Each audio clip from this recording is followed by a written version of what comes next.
Hello everyone, welcome back. In today's video, we got a couple things to discuss. We're going to do another game review recap here. Talking about the games that are happening on Thursday and Friday, and the games that will happen on Saturday, Sunday, and Monday. I'm going to look at another standing update here. So we'll get to all that coming up right now.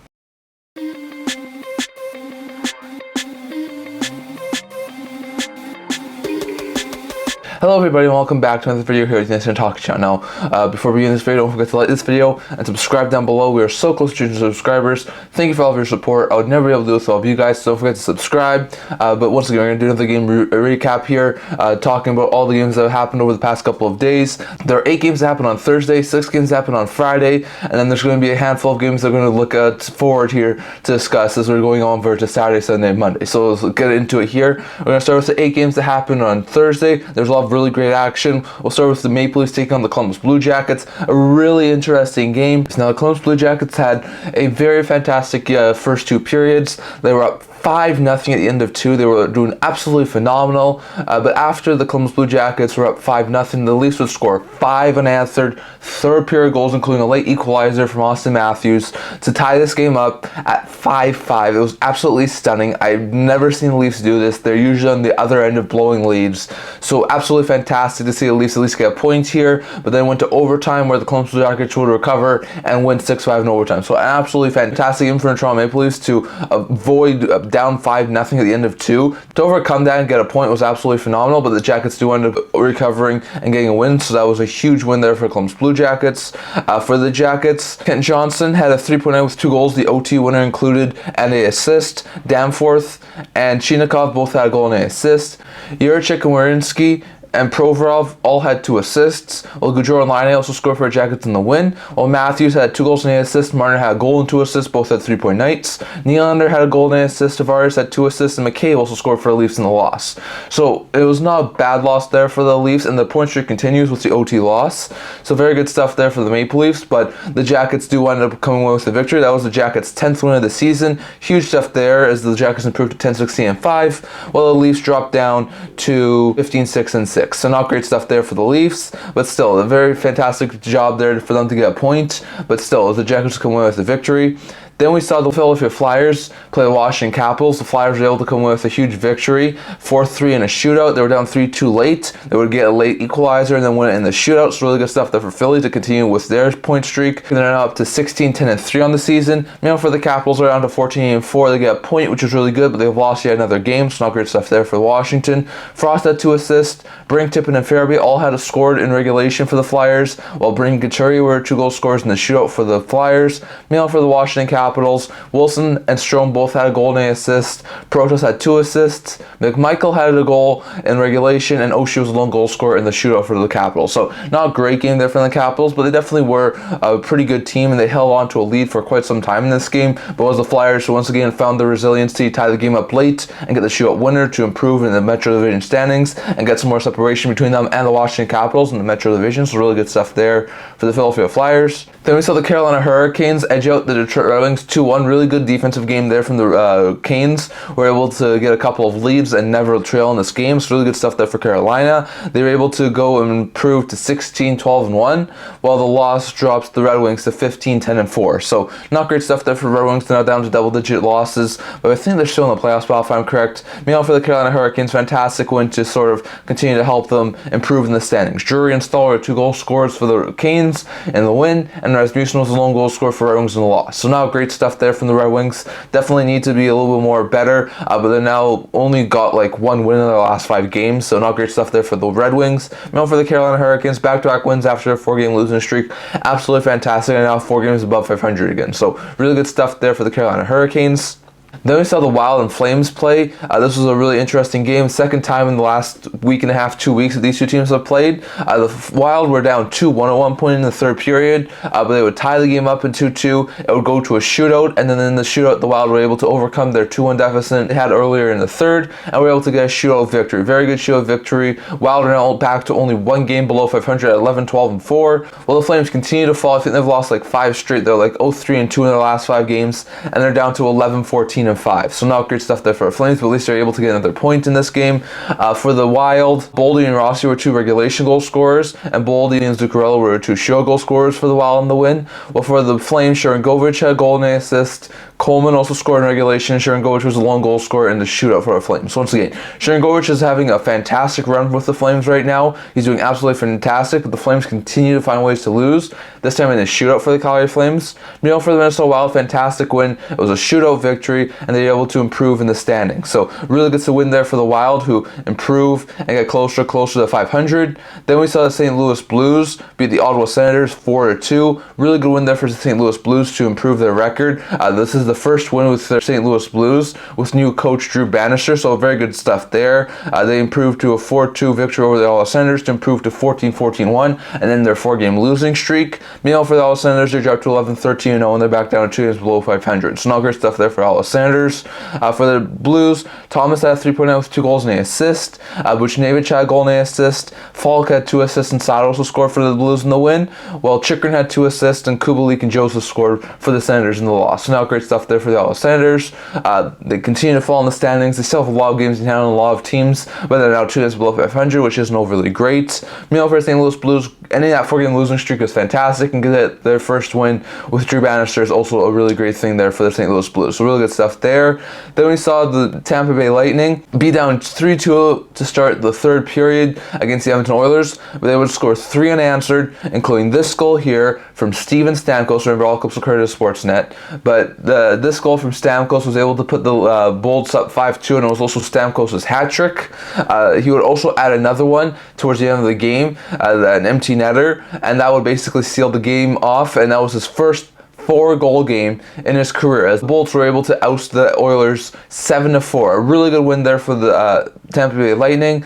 Tampa was able to improve to 14-12-5. Stamkos' hat trick being the game winner. Meanwhile, for the Edmonton Oilers, their 8-game winning streak comes to an end, and they have fallen to 13-13-1. So really good stuff there for the Bolts to get a huge win, go 2 games above 500, and send the Oilers down for the first time in a while. So really good stuff there for Tampa. Stamkos had a 4-goal game, the first time in his career, like I said, that he's had a 4-goal game.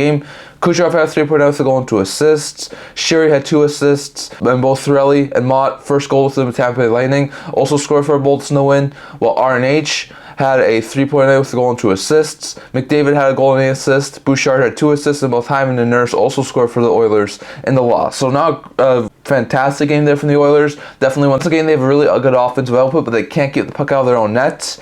And even though they got an 8-game winning streak and they are back up to 500, it's still not great stuff there to see from the Oilers. You know, for the Tampa Bay Lightning, fantastic game there from them. They had a fantastic offensive output, and they really did well to come back after being down 3-2 at the end of 2. So really good stuff there for Tampa as they continue to climb the Eastern Conference standings. Then we saw the Seattle Kraken beat the Chicago Blackhawks 7-1. A bashing of a game there from the Seattle Kraken as they improved to 10-14-7 and reached a double-digit win mark, dropping the Blackhawks to another loss in their last few games, dropping them to 9-19-1. So not great stuff there for Chicago. Very good game there from Seattle. This was a much-needed win. And now, after breaking their losing streak by a win over the Florida Panthers just a little while ago, they're starting to find their footing. For the Seattle Kraken, Bjorkstrand had 3.0 with a goal and 2 assists. Yamamoto scored twice. Evans and Borgen both had 2 assists, and McCann, Tolvanen, Cartier, and Bellemare also scored for the Kraken in the win, while Radic with the lone goal scored for the Hawks in the loss. So Hawks continue to find ways to lose. It was a very good win there for the Seattle Kraken. Definitely a lot of people contributed in this game, and a very good win that they really needed. So really good stuff there for Seattle Kraken. Then we saw the Vancouver Canucks shut out the Florida Panthers 4-0 on Roberto Luongo's night. He was inducted into the Ring of Honor for the Vancouver Canucks, and it was only fitting that Demko got a shutout in that game. Demko was able to stop all 36 shots he faced in the victory and the shutout for the Vancouver Canucks. Meanwhile, Dakota Joshua scored twice, and then Kuzmenko, and this goal here from Brock Besser. Besser's 22nd of the season. It was the 4th of the game. Very fantastic goal for Brock Besser, who continues to find ways to score, but Besser and Kuzmenko were the other 2 goal scorers in the win. Fantastic stuff there from Vancouver, and then Demko got the shutout. So very good things there for Vancouver. They find ways to win at this point in time. They were, at that point in time, the second team to 20 wins and the third team to 40 points. They are doing absolutely phenomenal this year, and the Canucks are doing absolutely brilliant. They are a lot better than they were at this point in time last year. So Vancouver improves their record to 29-1, while the Florida Panthers dropped to 17-10-2. So not great stuff there for the Panthers. Not a great game there. It was definitely got away from them in the second period, but still, really good game there from both the Canucks and the Panthers.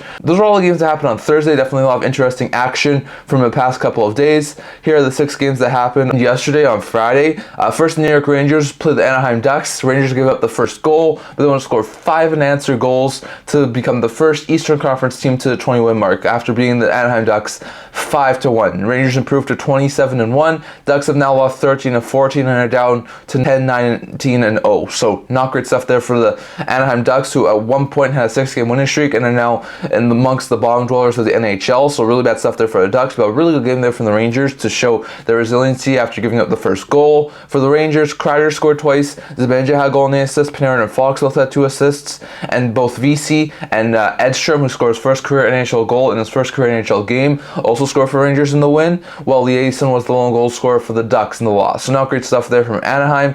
Definitely could have done a little bit better, tried to keep the lead, but still, the Rangers are a dominant team in the East, and they showed it in this game against the Anaheim Ducks as they continue to climb the Metro Division standings and give themselves a little bit more of a cushion against some of these other Metro Division teams. So really good stuff there for the New York Rangers. Then we saw the Nashville Predators and Carolina Hurricanes have a really interesting game. Both teams scored 3 times in the second period. It was a back and forth game. Carolina found themselves up by 1 after 2. The Predators would tie the game up in the third period, and then in the overtime, Phil Forsberg was able to get an OT winner. There's a 6-5 overtime victory over the Carolina Hurricanes. Preds improved to 17-13-0. Canes dropped to 16-12-2. So not great stuff there from Carolina. They had a couple of leads in this game, should have held on, but the Preds showed their resiliency and are able to score the game tying and game winning goals. So really good stuff there for Nashville. For Nashville, O'Reilly and Yossi both had 3-point nights with a goal and 2 assists. Forsberg got the OT winner, and Parsonen both had a goal and an assist, and then Lazon and Barry also scored for the Preds in the win, while Nashis and Nosen both had a goal and an assist. Bunting had 2 assists, and Chatfield, D'Angelo, and Aho were the other 2 goal scorers for the Carolina Hurricanes in the loss. So not a great game there from the Carolina Hurricanes as they couldn't hold on to the lead, but they are able to get a point. They do climb the Metro standings a little bit, and Nashville does wind up coming away with a huge victory to improve themselves to now 4 games above 500. Then we saw the Boston Bruins take on the New York Islanders. Really interesting game there. Back and forth game. The Bruins never led in this game, but they tied up multiple times. They went to a shootout where the Boston Bruins would wind up winning 5-4 in a shootout. So very good stuff there for the Boston Bruins, who improved to 19-5-4, dropping the New York Islanders to 14-7-8. So not great stuff there for the Islanders. They had multiple leads in this game, and they wind up losing in a shootout, but they do get another point. Meanwhile, for the Boston Bruins, they continue to climb the Atlantic standings, and it continues to do overly well. Van Riemsdyk, Pasternak, and Geeky all had a goal and an assist. Shankirk had 2 assists. Lohrei also scored in regulation, while Colorado and Pasternak were 2 goal scorers in the shootout for the Bruins. Meanwhile, for the New York Islanders, Horvat had a 3-point with a goal and 2 assists. Nelson had a goal and an assist. Barzal had 2 assists. Holmstrom and Romanov also scored in regulation, while Holmstrom was the lone goal scorer in the shootout for the New York Islanders in the shootout. So very bad loss there for the New York Islanders as they fall to the Boston Bruins. Meanwhile, fantastic stuff there from Boston to show their resiliency. Tied up multiple times, get it to overtime, and then win it in a shootout. So very good stuff there for Boston, who continues to climb the Atlantic Division standings. Then we saw the Dallas Stars and the Ottawa Senators play. It was a very fantastic game. Stars were down 4-2 at one point, but scored 3 unanswered goals, including a third period game winner for Matt Duchene. Stars would hold on and beat the Ottawa Senators 5-4 to improve to 17-8-3, dropping the Sens to their 3rd straight loss and dropping them 3 games below 500 at 11-14-0. So not great stuff there from the Ottawa Senators as they continue to fall in the standings. Duchene had a goal and an assist. Lindell, Pavelski, Heiskanen, and Harley also scored for the Stars in the win. Meanwhile, for the Ottawa Senators, Chychrun had 3 assists, Batherson scored twice, Stützle had 2 assists, and Norris and Hamonic also scored for the Senators in the loss. So not a great game there from the Ottawa Senators. Very fantastic game, good back and forth action, but it was the Stars who do come away with the victory. Really interesting stuff there, but the Stars are now back in contention for top spot in the Central. Meanwhile, for the Ottawa Senators, very good stuff there for them, but they do wind up coming away on the losing side after having a 2-goal lead in this game, so really bad stuff there for Ottawa. Then we saw the Arizona Coyotes and the San Jose Sharks play. Really good game from both sides. Arizona was able to open the scoring thanks to this goal here from Matias Maccelli to give the Arizona Coyotes a 1-0 lead. The Sharks twice thought they had tied this game up, but thanks to Arizona Coyotes' challenges, those goals were called off. The Sharks were never able to find the back of the net beside those 2 goals that were called off, and the Arizona Coyotes were able to shut out the San Jose Sharks 1-0. A very fantastic game there, and some really good stuff there from the coach's challenge challenges. They were able to preserve the Arizona Coyotes 1-0 lead. Arizona improves to 14-13-2 and ends their 4-game losing streak, while the Sharks' point streak comes to an end, and they drop to 9-18-3. So not great stuff there for the Sharks. Like I said, Michelli was a lone goal scorer in the win for the Arizona Coyotes, and Ingram stopped all 21 shots he faced in the shutout and the victory for the Arizona Coyotes. So really good stuff there for Arizona. They continue to climb the standings. They're back into a playoff spot, and very good stuff there for Arizona. Well, the San Jose Sharks, with the loss, dropped to 9-18-3 and continue to be one of the lower teams in the NHL. So really bad stuff there for San Jose. And then we saw the Buffalo Sabres, after being down 2-1, score 4 straight third-period goals to wind up beating the Vegas Golden Knights 5-2 to improve to 13-15-3. Really good stuff there from the Buffalo Sabres. While the Knights' 9-game point streak comes to an end, they dropped to 26-5. So it was going to come to an end eventually, and it does here against Eichel's former team. For the Buffalo Sabres, Milstead, 2 goals and 8 assists, and Cousins, a goal, 2 assists, both had 3-point nights. And Benson and Tuck both had a goal and 8 assists for Sabres. So really good stuff there from the young forwards in Buffalo. Meanwhile, for the Vegas Golden Knights, Eichel and Barbashev were 2 goal scorers in the loss for Golden Knights. And Levi did absolutely fantastic for the Buffalo Sabres in the win in net. So really good stuff there for the Buffalo Sabres. They're able to edge out the Golden Knights. They seem to bring their A game whenever they play some of the top teams in the NHL. So a very fantastic win against Vegas. And don't look now about Buffalo 3-1-1 in their past 5 games. And they are only 2 games below 500. So really good stuff there for Buffalo, as they're starting to creep and crawl back their way up to 500 and creep and crawl their way closer to playoff spots. Really good stuff there for Buffalo. But those were the 6 games that happened on Friday. So lots of interesting action that happened there on Friday, on top of the 8 games that happened on Thursday. So really good stuff there. I'll go over to a quick game preview here from around the NHL. There's a lot of games that are going to be happening over the next couple of days. There are 13 games on Saturday, 5 on Sunday, 5 on Monday. So we'll get to all of those games here. So at 11 a.m. Pacific time today, the Vancouver Canucks will take on the Minnesota Wild. Really interesting game. Canucks looking for another win to put themselves even closer to Vegas. Wild looking to finally get back to 500 and avoid going back down to 2 games below 500. Then we see at 4 p.m. Pacific time, a lot of games. The Rangers take on the Boston Bruins. Battle between 2 of the best teams in the Eastern Conference. That'll be an interesting game. The New Jersey Devils take on the Columbus Blue Jackets. Devils looking to crawl back into a playoff spot. Jackets looking to get back into another win column here after beating the Leafs. So really good stuff there. Islanders take on the Canadiens. Canadiens looking to get back up to 500. Islanders looking to improve in the Metro standings. Flyers play on the Red Wings. Both teams looking to keep playoff spots. Penguins take on the Maple Leafs. Penguins looking to get 2 games above 500. Maple Leafs looking to keep pace with teams like Florida and Boston for top spots in the Atlantic Division. And then the Avalanche take on the Winnipeg Jets. Avalanche looking to keep ahead of the Jets. Jets looking to try and leapfrog the Avalanche. So that'll be an interesting game. Then at 5 p.m. Pacific time, the Capitals take on the Predators. Caps looking to get even farther ahead in the Metro standings. Preds looking for back-to-back wins after beating Carolina yesterday.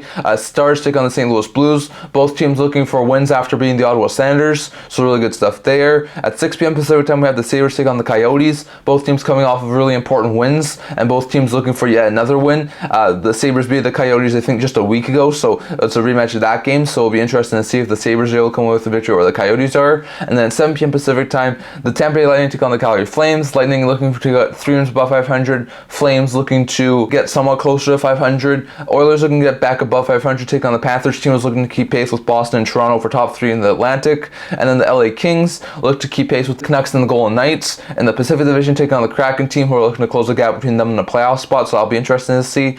Going over to the 5 games that happened on Sunday, 12 p.m. Pacific time, Bedard plays the Canucks for the first time in his career. So it'll be interesting to see how Bedard does against his hometown team. Then at 3 p.m. Pacific time, the Capitals take on the Canes. Both teams looking to gain in the Metro Division standings. At 4 p.m. Pacific time, the Ducks take on the Devils. Ducks looking to end this losing streak of theirs. Devils looking to gain in the Metro Division. And then at 5 p.m. Pacific time, we have the Sharks take on the Avalanche. Sharks looking to get to the double-digit win mark. Avalanche looking to get some more separation between them and the Stars and the Jets. And then the Sens take on the Golden Knights. Senators looking to end their 3-game losing streak. Golden Knights looking to get a win after losing to the Buffalo Sabres. So that'll be interesting to see. And then on Monday, there are also 5 games. At 4 p.m. Pacific time, we have the Ducks take on the Red Wings. Ducks looking to once again get another win here to sort of end their losing streak. Red Wings looking to leapfrog some teams in the wildcard standings. Wild take on the Pittsburgh Penguins. Wild looking to get possibly above 500 at this point in time. Penguins looking to increase their chances to make a playoff spot in the Metro Division. At 4:30 p.m. Pacific time, the Canadiens take on the Jets. Jets looking to improve to keep pace with Avalanche and the Stars. Canadiens looking to possibly get above 500.